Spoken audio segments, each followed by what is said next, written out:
Kan sekian tahun yang lalu itu Pak, subhanallah, dikit-dikit bicara itu waduh selalu. Nah sekarang seperti itu kan alhamdulillah kan sudah bagaimanapun bisa. Taruhlah DD itu ya kecil dibanding dengan negara yang penduduknya sekian ya. Tadi Anda, cuma Anda belum menyebut asetnya berapa sih DD itu sebutan. Bagian dari meyakinkan orang bahwa DD asetnya milik umat. Umatnya jelas selama dia muslim masuk ke dompet duafa itu, apapun kawasannya. Orang nanti kalau ditanya, ada tanya ya asetnya berapa? Jangan ditutup-tutupi kalau saya terus begitu saja. Harus jangan. Nah ya, bayangkan ada seorang namanya Pak Rajab Almarhum, rahimahullah, mudah-mudahan diterima di sisi. Nah jelang wafatnya dia wasiat menyerahkan harta semua hartanya itu kepada dompet duafa. Ini kepercayaan yang luar biasa begitu kan. Artinya kepercayaan orang, kepercayaan masyarakat umat kepada DJ begitu wanita itu padahal dulu di awal-awalnya ya seperti itu kira-kira. Jadi memang intinya itu syariat itu. Lalu syariat itu Pak bukan hanya teori gitu kan. Kenapa? Pastinya itu adalah harus praktek gitu. Mana buktinya? Loh, sholat itu kan diturunkan surat mulai dari wudu, surat 6. Ayat 6 surat Al-Maidah itu kan. Nabi menerima ayat wudu, dituntun satu-satu dari cara wudu kayak apa, cara tayamum bagaimana, gitu kan. Terus ditindaklanjuti. Kata bahasa santri itu ya, khususnya Nahdlatul Ulama karena ada tokohnya di sini, menggunakan muqtarinan li fi'lihi. Jangan cuma ngomong, muqtarinan li fi'lihi di ini kan dengan action gitu. Jadi action plan itu plannya dibuang. Gitu kan, jadi actionnya kan, jangan action plan terus, actionnya enggak plan aja yang dijalankan. Saya tuh enggak, pasti enggak akan diterima kalau cuma plan gitu kan, planning terus. Nah itu kira-kira jadi salah satu bentuk topiknya yaitulah dompet duafa itu diantaranya. Nah kemudian apa sih yang dianukan? Saya sering mengatakan begini nah.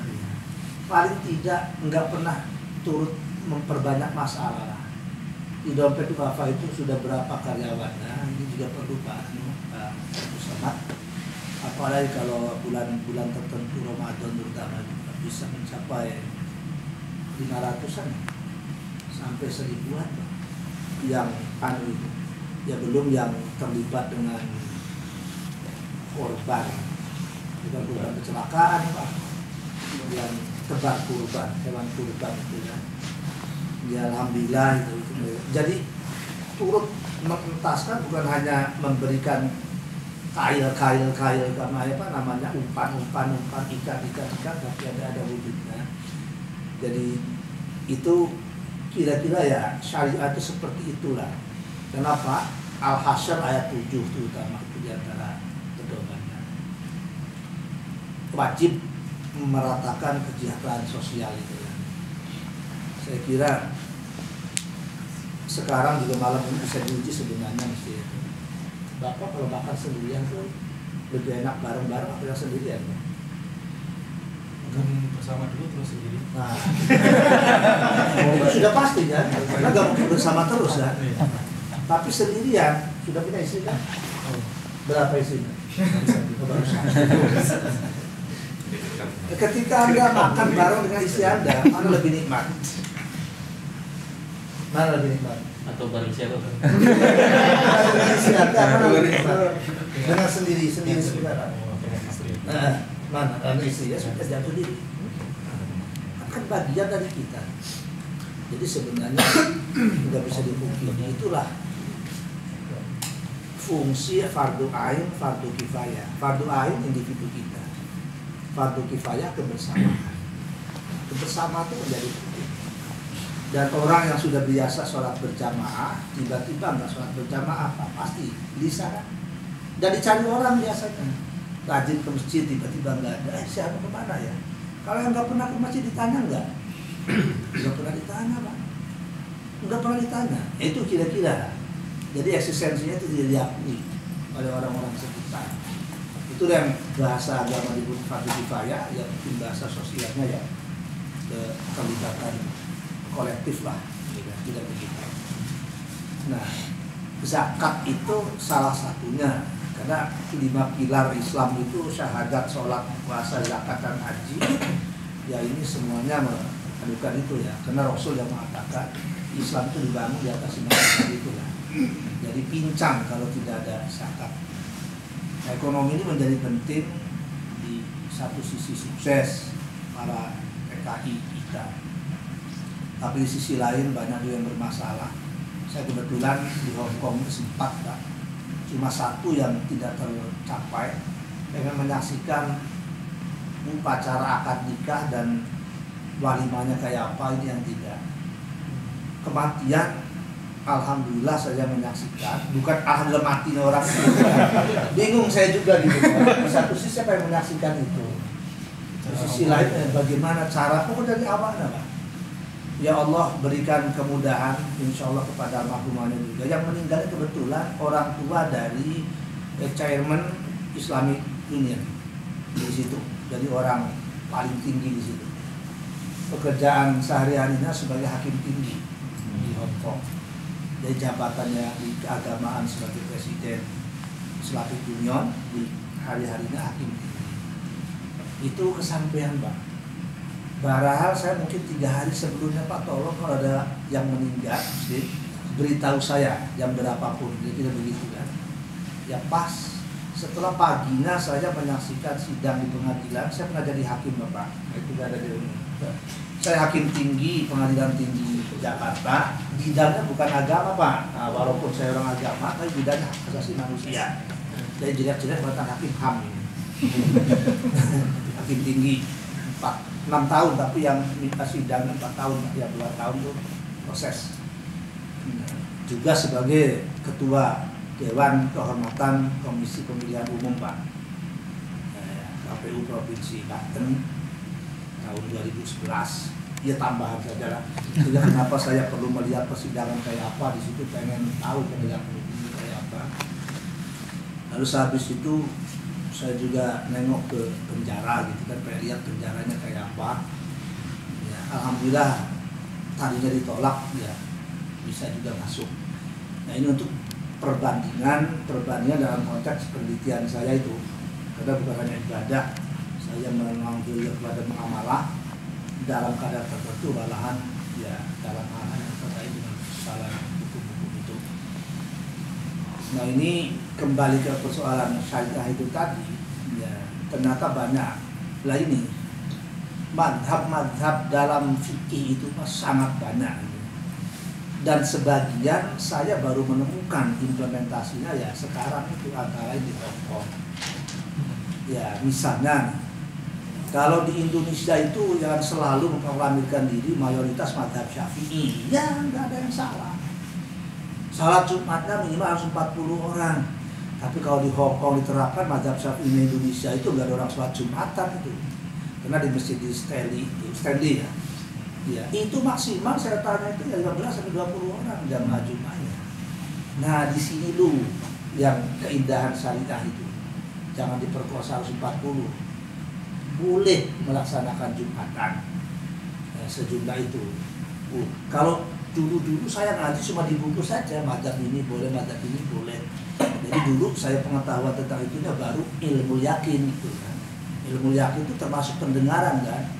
Nah, sekarang naik tingkat saya menjadi ainul yakin, melihat dengan mata kepala sendiri gitu kan. Termasuk Jepang ini perjuangan saya lama ini, Pak. Umur saya 56 tahun duduk di SD itu kira-kira sempat dengar Jepang, Pak. Setelah setengah abad saya baru yakin di Tokyo ini, Pak. Bapak-bapak kan enak diberangkatkan. Iya kan? Anda lebih beruntung di berjaya. Saya berjuang setengah abad pengen tahu Jepang itu baru sekarang. Itu antara karena syariah itu, Pak. Anu dia tidak begitu, di sini ada, di sini ada. Tak dengarkan aja. Setiap sholat malam pertama datang ke masjid. Saya minta datang di masjid. Jauh, Pak, kata yang melawan itu. Berapa jauhnya itu, berapa lama itu? Ya kira-kira sekian. Siapa yang tahu, yang penting saya datang ke masjid. Nanti aja, Pak, dohor. Aduh, pokoknya subuh ini ya maksa saya. Gitu kan. Sekali-sekali maksa itu boleh, Pak. Yang nggak boleh kan memperkosa. Kalau memaksa begitu boleh. Kira-kira itu. Anak saya bawa, ini anak saya nih, Pak. Ya. yang di ITB ini. Mudah-mudahan melihat di sini senior-seniornya ada dari ITB, ya ikutlah coba gitu. Kayak apa ini Jepang sama di Bandung itu bedanya gitu. Bawa gitu. Karena pengen melihat saya katakan kira-kira kayak apa gitu kan. Nah ini dari sisi peribadatan. Oh terus. Jadi lebih banyak penelitian saya ini Pak observasi itu saja lah. Istiqroh bahasa usul fikih. Ya sama juga lah Indonesia observation kan gitu kan kira-kira kayak apa. Nah itu jadi sesuatu yang ketika ditanya untuk apa itu Pak ya di sana ada Mas Bayu anti nuklir kata istilahnya Pak Kunta. Pak Kunta itu pecinta nuklir, nggak apa-apa saya katakan itu kan beliau juga bidangnya sampah saya katakan. Syariah itu sepertabat dengan sampah deh saya katakan. Kalau dia boleh meneliti sampah, kenapa semua nggak boleh meneliti syariah? Kan sama-sama ujungnya A kan. Nah, anggaplah syariah itu nggak lebih terhormat dibanding sampah saya katakan. Samakan sejajarkan. Biar dia membuktikan sampah, urusannya saya membuktikan syariah. Gitu kan. Nanti ketemu antara sampah dengan syariah. Nah gitu Pak. Ya sampah kan dipilah oleh syariah. Ada yang mutan najis, kena najis. Ada yang tidak terkena najis. Nanti kan ada matching Pak. Jadi kalau diskusinya antara Mas Bayu dengan Pak Amin Suma nanti nggak berantem insya Allah gitu kan Pak. Karena Anda klasifikasikan sampah macam mana gitu kan. Saya baru sisi ini yang suci, ini yang tidak suci. Jadi fungsinya masing-masing Pak. Kayak kanan dan kiri nih. Nggak pernah ribut ya Pak. Tahu walaupun fungsinya kurang terhormat ini nggak pernah protes Pak. Jadi kira-kira begitulah syariah itu bagaimana menganyam supaya indah itu tadi. Jadi intinya semacam syariah itu adalah mudah, kemudian ramah, dan yang ketiga indah. Ya pokoknya hal ujungnya masih bisa diperpanjang. Nah kembali ke tadi ekonomi umat itu ya kira-kira mau apa yang bisa kita perbuat, saya yakin semua kita bisa berbuat sesuatu jika itu adalah dimaui oleh kita. Kuncinya cuma itu. Jadi nggak banyak kiat-kiat. Ya sebelum 40 menit saya kembalikan karena saya akan lebih senang kalau pertanyaan itulah yang saya tidak pengen menggali menodori sesuatu kepada kawan-kawan seolah saya serba pinter. Oh tidak Pak, saya lagi belajar. Duluan Bapak malah ke depan, saya belakangan musuh, jadi pengen belajar di sini. Saya kira itu saja Pak Moderator. Terima kasih. Assalamualaikum warahmatullahi wabarakatuh.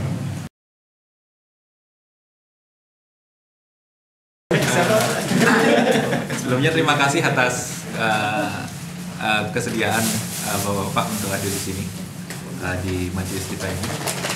Tadi saya tertarik dengan ketika Pak Ustadz menyampaikan ada syariat-syariat yang baru terlaksana ketemunya di Hong Kong gitu. Nah saya pengen bertanya lebih lanjut, itu maksudnya gimana Pak? Maksudnya apakah hanya di Hong Kong itu terlaksana, artinya di Indonesia dan di negara muslim itu belum, atau gimana? Dan contohnya kira-kira gimana Pak? Gitu aja gimana? Kalau kita lihat sejarahnya kan 18 tahun yang tadi Bapak sampaikan, dan memang untuk sebuah organisasi ini prestasi yang cukup menggembirakan satu tahun. Saya ingin, karena Bapak pelaku sejarah gitu, dulu ini yang saya tahu biasanya kan memang ada saat-saat berat dalam sebuah perjalanan mengembangkan. Barangkali bisa sharing gimana sih bisa melewati tahapan berat-berat itu. Pertama ya yang beratnya di bagian mana, lalu gimana solusinya untuk melewati tahapan berat. Saya pengen masalah tahu